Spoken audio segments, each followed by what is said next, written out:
At para naman sa balita sa mundo ng sports, alamin natin ang balita tungkol sa isang batang atleta na nagbigay ng inspirasyon sa palarong pambansa mula kay Marion Pansoy.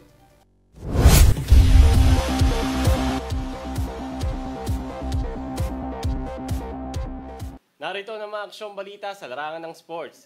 Di matutumbasan ng mga medalya ang nagbigay nilang inspirasyon sa mga batang manlalaro sa palarong pambansa. Mula sa SAC Sergeant si Jeremy Malinog at Central Visayas naman si Isha Parase.